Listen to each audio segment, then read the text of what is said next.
警察带来关心上新的现场画面，这是台北市长郭文哲最近讲话愈来愈红声，嘛愈来愈咸，互人认为讲可能是准备要参选总统。现主时就上新的平面媒体公布民调，郭文哲的支持度超过总统蔡英文。郭文哲在起时针对这个议题有上新的回应。这就是阴谋论，你知道？我只是做我自己而已。不要把柯文哲想的，我每天那诡计百出，阴谋很多。其实我就是很无招胜有招，其实我就真的就是做我自己而已。因为现在有某平面的民调是做说你现在甚至已经反超蔡英文了，感觉是有效果。你就明讲《中国时报》就好了。他就是引诱我出来选而已，那有什么？为什么会想这个？你用卡达乌修，你嘛知道？为什么要引诱你出来选？你哪一台的？一电视。为什么要引诱你出来选？你觉得？哎呀，这个所有再想想看吧。所以现在看这个民调的话，你觉得像以现在你这样子小胜蔡总统的话，你觉得你会有这个几率出来选？这个几率高吗？这是这样的哦，你要，我们来讨论统计学是，这是这样的哦。统计学对群体有益，对个人没有意义，因为对群体有一个百分比嘛，但是对个人来讲就是1跟0嘛，有做就100%的，没有做0嘛，所以对个人来讲，它只有0跟1嘛，所以没有意义。所以对个人来讲，你讲那个百分比，就算他99%的，最后他没做还是0啊。你之前有说至少可以拿下2成5的泛绿的选票。哎呦，我讲哦，这个咱台湾社会悲哀，大家全咧想选举的。今天不是交通安全讨论会吗？因为大家在等你什么时候会变成那个1啊？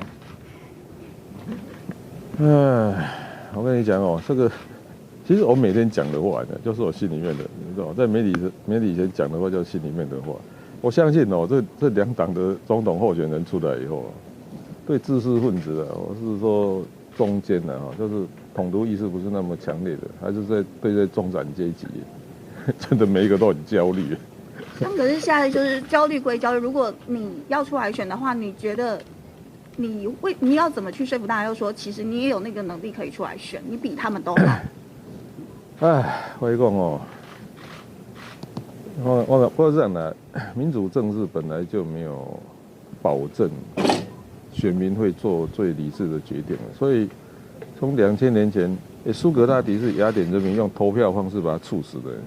所以为什么他的徒弟那个柏拉图一直对民主政治有点嗤之以鼻然后1933年的希特勒你要更往前看1921年的墨索里尼，所以民主政治本来就没有保证说选民会做最理智的决定。不过我们常常历史上要去看说是那个环境，所以我每次讲说韩流，你知道不是韩国瑜的问题嘛，是那个大环境所以那个大环境为什么会这样才出现这个人？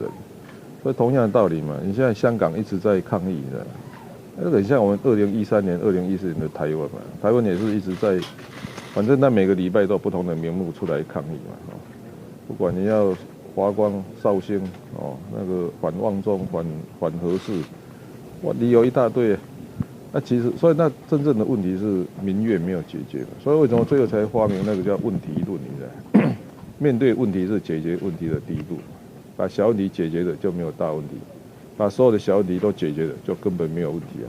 最后那一句话最可怕，你不解决问题，最后问题会解决你了。市长，你怎么看？首长，你之前只有